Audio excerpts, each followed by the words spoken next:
অনেক দিন আগের কথা। সবুজ শ্যামল এক গ্রামে বাস করত আব্দুল্লাহ নামের এক যুবক। গ্রামের পাশ দিয়ে বয়ে গেছে শান্ত এক নদী, তার তীরে দিগন্ত বিস্তৃত ফসলের মাঠ। আব্দুল্লাহ ছিল একজন সাধারণ কৃষক। তার নিজের বলতে তেমন কিছুই ছিল না, বাবার রেখে যাওয়া এক টুকরো জমিতে চাষাবাদ করেই তার সংসার চলত। কিন্তু তার ছিল এমন এক সম্পদ যা গ্রামের আর কারও কাছে ছিল না। সেটা হলো তার সততা ও নির্মল চরিত্র। প্রিয় দর্শক, মূল ঘটনা যাওয়ার আগে আপনার কাছে ছোট্ট অনুরোধ, আমাদের চ্যানেলটি সাবস্ক্রাইব করুন এবং কমেন্ট করে জানান আপনি কোন জেলা থেকে আমাদের ভিডিওটি দেখছেন। আব্দুল্লাহ ছিল অল্পভাষী, কিন্তু তার মুখের মৃদু হাসি আর চোখের সরল দৃষ্টি মানুষের মন জয় করে নিত। সে কখনো কারো সাথে খারাপ ব্যবহার করত না, কাউকে ঠকাত না, আর সবসময় অন্যের বিপদে ঝাঁপিয়ে পড়ত। গ্রামের ছোট বড় সবাই তাকে ভালোবাসত, সম্মান করত। আব্দুল্লার গরিব কুড়েঘরটা যেন ছিল গ্রামের সবচেয়ে নিরাপদ আশ্রয়। আব্দুল্লার এই সম্মান আর ভালোবাসা গ্রামের প্রধানের মনে হিংসার আগুন জ্বালিয়ে দিয়েছিল। গ্রামের প্রধান, নাম তার রমজান শেখ, ছিল বিশাল ধন সম্পদের মালিক। তার ছিল বড় বাড়ি, অনেক জমি আর ক্ষমতা। সে ভাবত গ্রামের সবচেয়ে ধনী এবং ক্ষমতাবর ব্যক্তি হিসেবে সবাই তাকেই সম্মান করবে, তার সামনে মাথা নত করে থাকবে। কিন্তু বাস্তবে ধরত তার উল্টো। মানুষ রমজান শেখকে ভয় পেত, কিন্তু সম্মান করত না। তার সামনে সবাই ভালো কথা বললেও আড়ালে তার লোভ আর অহংকারের কথা বলত। রমজান শেখ দেখত মানুষ তার চেয়ে আব্দুল্লাহকে বেশি ভালোবাসে, তার কথা বেশি শোনে। এই বিষয়টা তাকে কুড়ে কুড়ে খেত। সে ভাবত, আমার এত টাকা, এত ক্ষমতা, তবুও মানুষ কেন আমাকে সম্মান করে না? আর ওই গরিব আব্দুল্লার কি আছে যে সবাই তাকে এত ভালোবাসে? রমজান শেখের মনে হিংসার আগুন দাউ দাউ করে জ্বলতে লাগল। সে আব্দুল্লাহকে ছোট করার, তাকে মানুষের চোখে খারাপ প্রমাণ করার জন্য সুযোগ খুঁজতে লাগল। সে ভাবল, যদি একবার আব্দুল্লার সততার মুখোশটা খুলে দেওয়া যায়, তাহলেই গ্রামের মানুষ তাকে ঘৃণা করতে শুরু করবে। আর তখন সবাই রমজান শেখকেই গ্রামের একমাত্র সম্মানীয় ব্যক্তি হিসেবে মেনে নেবে। এই কুটিল চিন্তা মাথায় নিয়ে রমজান শেখ আব্দুল্লার বিরুদ্ধে এক ভয়ঙ্কর ষড়যন্ত্রের জাল বুনতে শুরু করল। সে জানত আব্দুল্লাহকে সাধারণ কোনো উপায়ে হারানো যাবে না, তাই সে এমন এক পথ বেছে নিল যা আব্দুল্লার জীবনকে চিরদিনের জন্য বদলে দেবে। রমজান শেখের মনে আব্দুল্লার প্রতি হিংসার আগুন এত তীব্র হয়ে উঠেছিল যে সে আব্দুল্লাহকে গ্রাম থেকে বিতাড়িত করার জন্য এক জঘন্য পরিকল্পনা আঁটল। তার বাড়িতে ছিল একটি প্রাচীন পারিবারিক চেন, যা তাদের বংশের ঐতিহ্যের প্রতীক ছিল। এই চেনটি ছিল অত্যন্ত মূল্যবান এবং গ্রামের সবাই এর কথা জানত। রমজান শেখ এই মূল্যবান চেনটিকেই তার ঘৃণ্য ষড়যন্ত্রের হাতিয়ার হিসেবে ব্যবহার করার সিদ্ধান্ত নিল। একদিন সকালে রমজান শেখ গ্রামের মোড়লদের এবং গণ্যমান্য ব্যক্তিদের ডেকে পাঠাল। তার মুখ ছিল চিন্তিত এবং কণ্ঠস্বর ছিল ভারাক্রান্ত। সে সবার সামনে ঘোষণা করল যে তার পূর্বপুরুষদের স্মৃতিবিজড়িত সেই মূল্যবান চেনটি চুরি হয়ে গেছে। গ্রামের সবাই এই খবর শুনে হতবাক হয়ে গেল। রমজান শেখ এরপর নাটকীয়ভাবে আব্দুল্লার দিকে আঙুল তুলে বলল, আমি নিশ্চিত এই কাজ আব্দুল্লাহ ছাড়া আর কারো নয়। সে গরিব, তার অভাবের তাড়না তাকে এই পথে ঠেলে দিয়েছে। গ্রামের প্রধানের এই অভিযোগ শুনে অনেকেই দ্বিধায় পড়ে গেল। তারা আব্দুল্লাহকে ভালো জানত, কিন্তু রমজান শেখের ক্ষমতা আর প্রতিপত্তির কাছে তাদের কণ্ঠস্বর দুর্বল হয়ে পড়ল। রমজান শেখ গ্রামের সবার কাছে এই মিথ্যা অভিযোগ প্রচার করতে লাগল। সে যুক্তি দেখালো, আব্দুল্লাহ গরিব, তার ঘরে নুন আনতে পান্তা ফোড়ায়। এমন একজন মানুষই তো এমন মূল্যবান জিনিস চুরি করতে পারে। আমার এত ধন সম্পদ, আমার কি চুরির প্রয়োজন আছে? তার এই কথায় কিছু সরল মনা গ্রামবাসী প্রভাবিত হল। তারা ভাবতে লাগল, হয়তো রমজান শেখের কথাই ঠিক, গরিব মানুষ অভাবে পড়ে অনেক কিছুই করতে পারে।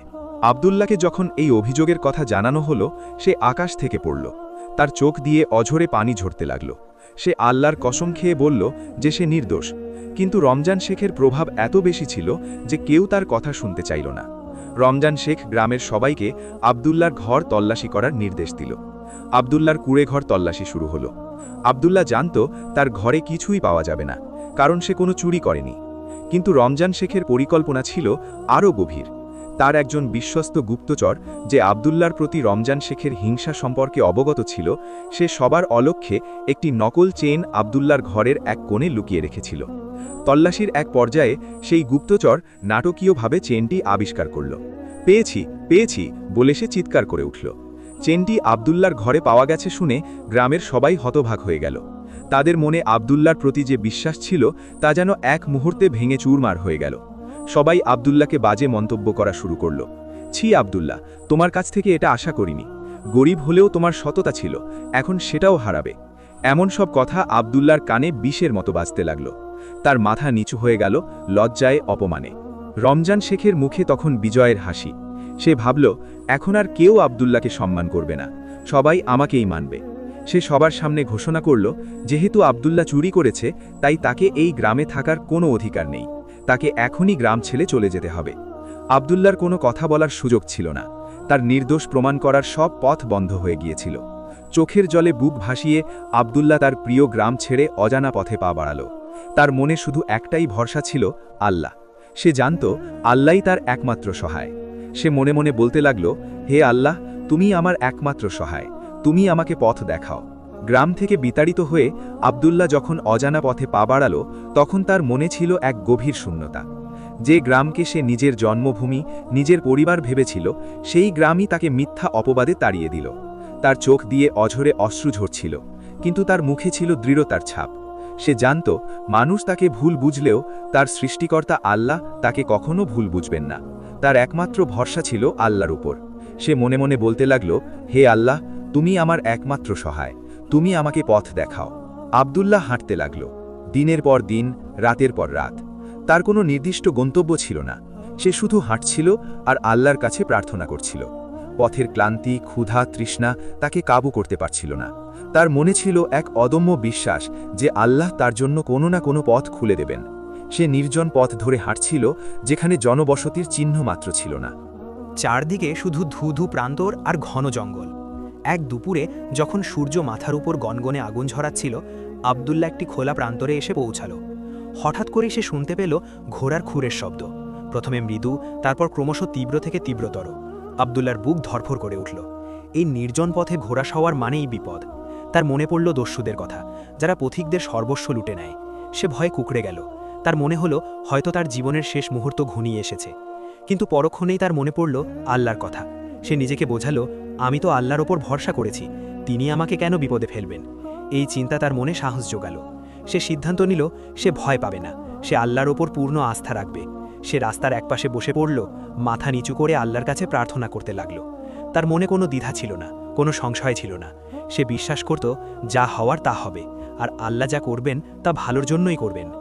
ঘোড়া সওয়ার দলকি আব্দুল্লাহর কাছে এসে থামল। তাদের পোশাক পরিচ্ছেদ, অস্ত্রশস্ত্র দেখে মনে হচ্ছিল তারা কোনো সাধারণ মানুষ নয়, বরং যোদ্ধা বা সৈনিক। তাদের দলনেতা, একজন দীর্ঘদেহী বলিষ্ঠ চেহারার ব্যক্তি, ঘোড়া থেকে নেমে আব্দুল্লাহর সামনে এসে দাঁড়াল। তার চোখে ছিল কৌতূহল আর কিছুটা বিস্ময়। সে দেখল একজন যুবক নির্ভয়ে রাস্তার পাশে বসে আছে, যেন তার কোনো ভয় নেই। সেনাপতি আব্দুল্লাহকে জিজ্ঞাসা করল, ওহে যুবক, তুমি কে? আর এই নির্জন পথে একা একা কোথায় যাচ্ছ? তোমার তো কোনো ভয় নেই দেখছি। আব্দুল্লাহ মাথা তুলে সেনাপতির দিকে তাকালো। তার চোখে ছিল এক অদ্ভুত প্রশান্তি। সে শান্ত কণ্ঠে উত্তর দিল, আমি আল্লাহর বান্দা, আর আল্লাহ আমাকে যেখানে নিয়ে যাবেন আমি সেখানেই যাচ্ছি। আমার কোনো নির্দিষ্ট গন্তব্য নেই, কারণ আমার গন্তব্য তিনিই ঠিক করে রেখেছেন। আব্দুল্লাহর এই গভীর এবং আত্মবিশ্বাসী উত্তর শুনে সেনাপতি মুগ্ধ হয়ে গেল। সে জীবনে অনেক মানুষ দেখেছে, কিন্তু এমন নির্ভীক এবং আল্লাহর উপর এমন অগাধ বিশ্বাসী মানুষ সে আগে কখনো দেখেনি। আব্দুল্লাহর কথায় এমন এক আধ্যাত্মিক শক্তি ছিল যা সেনাপতির মনকে ছুঁয়ে গেল। সে বুঝতে পারল, এই যুবক সাধারণ কেউ নয়, তার মধ্যে নিশ্চয়ই কোনো বিশেষত্ব আছে। সেনাপতি কিছুক্ষণ আব্দুল্লাহর দিকে তাকিয়ে রইল, তারপর তার মুখে এক মৃদু হাসি ফুটে উঠল। সে আব্দুল্লাহকে বলল, তোমার কথা শুনে আমি মুগ্ধ হয়েছি যুবক। তুমি কি আমার সাথে আমাদের রাজদরবারে যাবে? আমাদের রাজা এমন জ্ঞানী ও বিচক্ষণ মানুষের কদর করেন। আব্দুল্লাহ প্রথমে ইতস্তত করল, কিন্তু তারপর ভাবল হয়তো এটাই আল্লাহর ইশারা। সে সেনাপতির প্রস্তাবে রাজি হয়ে গেল। সেনাপতির প্রস্তাবে রাজি হয়ে আব্দুল্লাহ তার সাথে রাজদরবারের দিকে যাত্রা করল। পথ চলতে চলতে সেনাপতি আব্দুল্লাহর সাথে রাজ্যের বিভিন্ন বিষয় নিয়ে কথা বলতে লাগল। আব্দুল্লাহ তার সীমিত জ্ঞান এবং প্রজ্ঞা দিয়ে সেনাপতির প্রতিটি প্রশ্নের উত্তর দিচ্ছিল, যা সেনাপতিকে আরও বেশি মুগ্ধ করছিল। সেনাপতি বুঝতে পারছিল এই যুবক শুধু ধার্মিকই নয়, বরং তার মধ্যে গভীর চিন্তাভাবনা এবং বিচক্ষণতাও রয়েছে। কয়েকদিনের পর অতিক্রম করার পর তারা অবশেষে রাজধানীতে এসে পৌঁছাল। রাজধানীর জাঁকজমক দেখে আব্দুল্লাহ বিস্মিত হল। উঁচু উঁচু দালান, প্রশস্ত রাস্তা আর মানুষের কোলাহল, সবকিছুই তার ছোট গ্রামের জীবন থেকে সম্পূর্ণ ভিন্ন। রাজপ্রাসাদ ছিল আরও বিশাল এবং চোখ ধাঁধানো। তার জীবনে এমন বিশাল প্রাসাদ সে কখনো দেখেনি।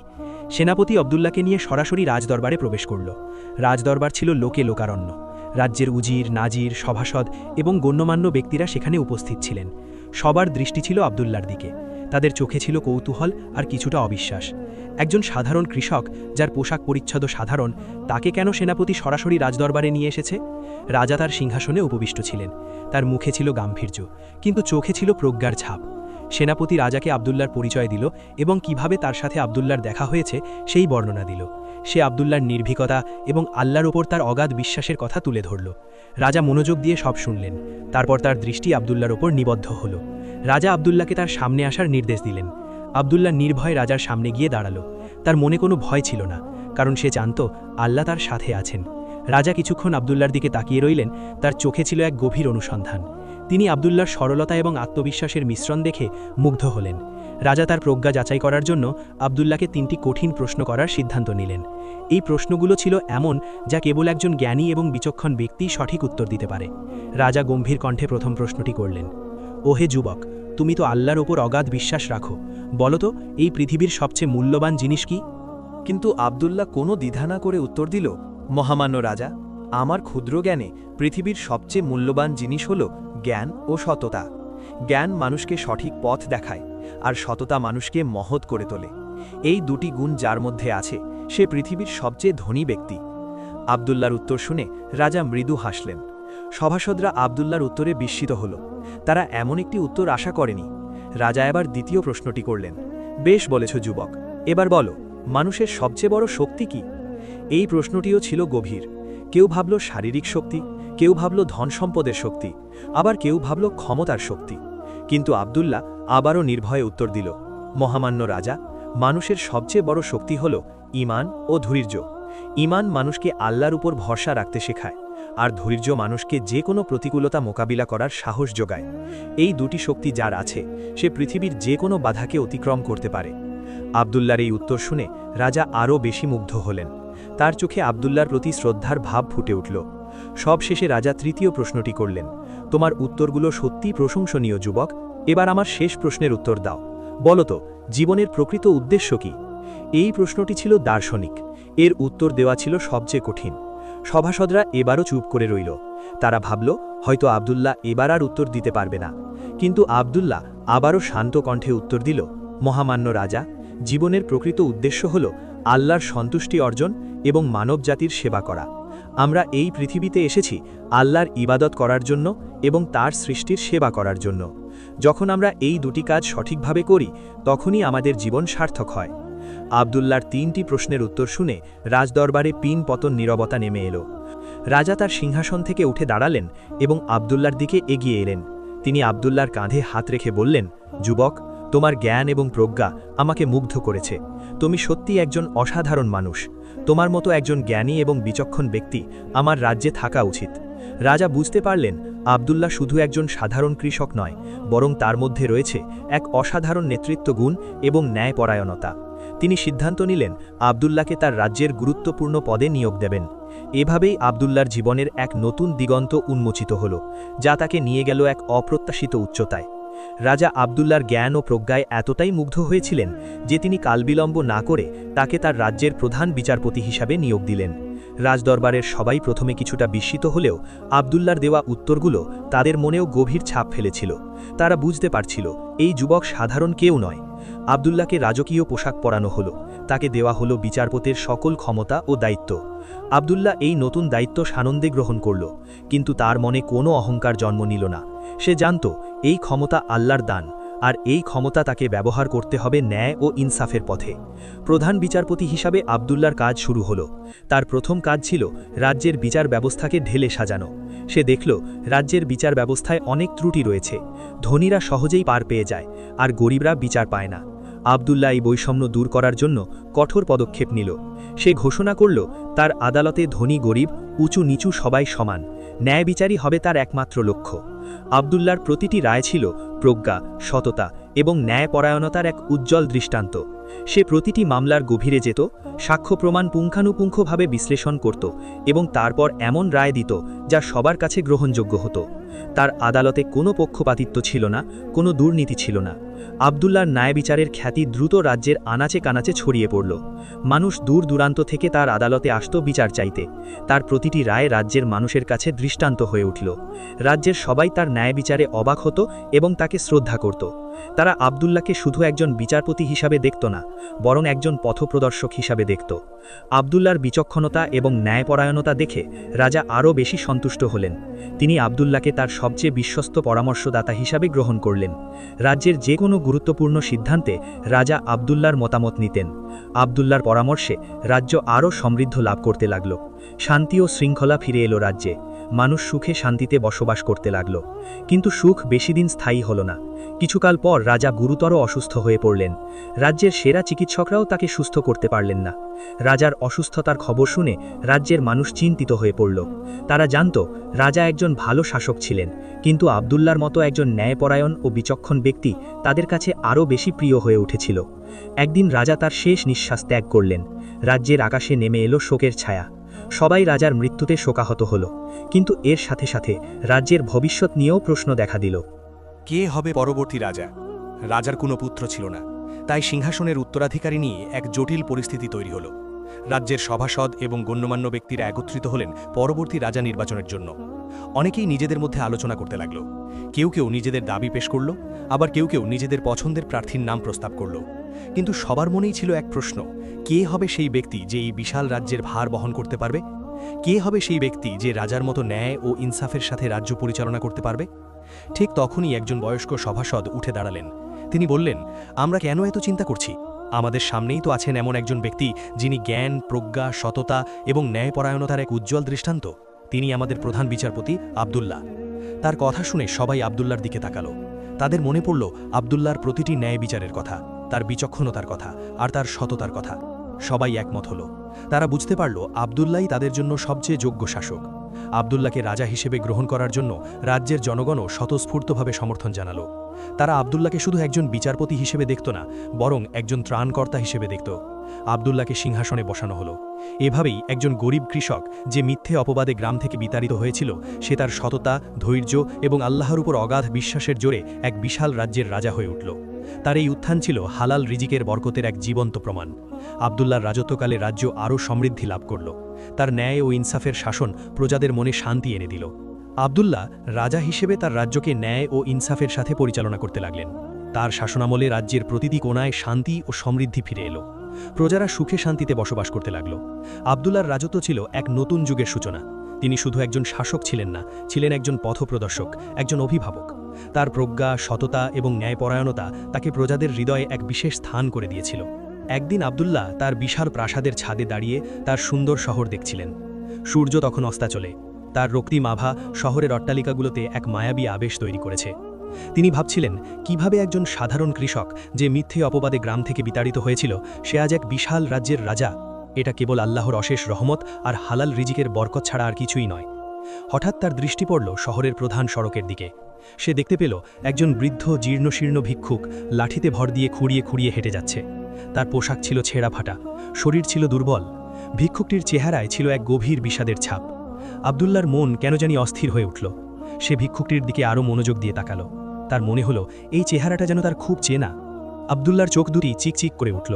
সে ভিক্ষুকটিকে চিনতে পারল। সে ছিল সেই গ্রামের প্রধান রমজান শেখ, যে আবদুল্লাহকে মিথ্যে অপবাদ দিয়ে গ্রাম থেকে বের করে দিয়েছিল। যে রমজান শেখ একসময় অহংকারে মাটিতে পা ফেলত না, যার ধন সম্পদের কোনো সীমা ছিল না, সে আজ একজন পথের ভিখারি। আবদুল্লাহর মনে কোনো প্রতিশোধের ভাবনা এলো না, এলো শুধু এক গভীর সহানুভূতি। সে বুঝতে পারল আল্লাহ কিভাবে অহংকারীকে শাস্তি দেন এবং ধৈর্যশীলকে পুরস্কৃত করেন। আবদুল্লাহ তার পাশে দাঁড়ানো প্রহরীকে আদেশ করলেন, ওই ভিক্ষুকটিকে আমার কাছে নিয়ে এসো। প্রহরী দ্রুত নিচে নেমে গেল এবং ভিক্ষুকটিকে রাজার সামনে নিয়ে এলো। ভিক্ষুকটি রাজার সামনে এসে মাথা নিচু করে দাঁড়ালো। সে রাজার দিকে তাকাতে সাহস পাচ্ছিল না। তার মনে ভয় ছিল, হয়তো রাজা তাকে শাস্তি দেবেন।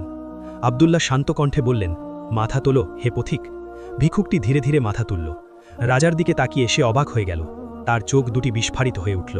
সে বিশ্বাস করতে পারছিল না যে তার সামনে দাঁড়িয়ে থাকা এই বিশাল রাজ্যের রাজাটি সেই আবদুল্লাহ, যাকে সে একসময় গ্রাম থেকে তাড়িয়ে দিয়েছিল। তার মুখ ফ্যাকাশে হয়ে গেল, শরীর কাঁপতে লাগল। সে বুঝতে পারল তার পাপের ফল তাকে ভোগ করতে হচ্ছে। আবদুল্লাহ তার দিকে তাকিয়ে মৃদু হাসলেন। তার চোখে কোনো ঘৃণা ছিল না, ছিল শুধু ক্ষমা আর সহানুভূতি। আবদুল্লাহ বললেন, রমজান শেখ, তুমি আমাকে চিনতে পারছো? রমজান শেখ ভয়ে ভয়ে মাথা নাড়ল। সে কোনো কথা বলতে পারছিল না, তার কণ্ঠস্বর যেন আটকে গেছিল। আবদুল্লাহ বললেন, আমি তোমাকে ক্ষমা করে দিলাম রমজান শেখ, তোমার প্রতি আমার কোনো রাগ নেই। আবদুল্লাহর কথা শুনে রমজান শেখের চোখ দিয়ে পানি গড়িয়ে পড়ল। সে রাজার পায়ে লুটিয়ে পড়তে চাইল, কিন্তু আবদুল্লাহ তাকে থামিয়ে দিলেন। আব্দুল্লাহ তাকে উঠিয়ে বসালেন এবং তার এই অবস্থার কারণ জানতে চাইলেন। রমজান শেখ কেঁদে কেঁদে বলল, মহামান্য রাজা, আমার অহংকারই আমাকে এই ভিক্ষুকের অবস্থায় এনে দিয়েছে। আপনার প্রতি আমার অন্যায়, আমার লোভ, আমার হিংসা এসবই আমাকে ধ্বংস করে দিয়েছে। আমি যখন আপনাকে গ্রাম থেকে তাড়িয়ে দিয়েছিলাম তখন ভেবেছিলাম আমিই বিজয়ী, কিন্তু আল্লাহ আমাকে পাপের শাস্তি দিয়েছেন। আমার সব ধন সম্পদ নষ্ট হয়ে গেছে, আমার পরিবার আমাকে ছেড়ে চলে গেছে, আর আজ আমি একজন পথের ভিখারি। তার কণ্ঠস্বর ছিল অনুতাপে ভরা। আব্দুল্লাহ মনোযোগ দিয়ে তার কথা শুনলেন। তিনি বুঝতে পারলেন রমজান শেখ তার ভুল বুঝতে পেরেছে। আব্দুল্লাহ তাকে সান্ত্বনা দিলেন এবং বললেন, আল্লাহ ক্ষমাশীল, তুমি যদি সত্যিই অনুতপ্ত হও তবে আল্লাহ তোমাকে ক্ষমা করে দেবেন।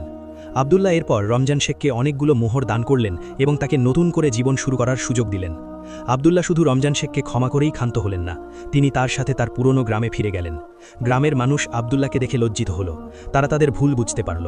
তারা আব্দুল্লাহর কাছে ক্ষমা চাইল। আব্দুল্লাহ তাদের সবাইকে ক্ষমা করে দিলেন এবং তার গ্রামেও ন্যায় ও ইনসাফ প্রতিষ্ঠা করলেন। তিনি তার পুরনো গ্রামে একটি মসজিদ এবং একটি মাদ্রাসা নির্মাণ করলেন, যেখানে সবাই জ্ঞান অর্জন করতে পারত। এভাবেই আব্দুল্লাহ তার সততা, ধৈর্য এবং আল্লাহর উপর অগাধ বিশ্বাসের জোরে একজন গরিব কৃষক থেকে একজন ন্যায়পরায়ণ রাজা হয়ে উঠলেন।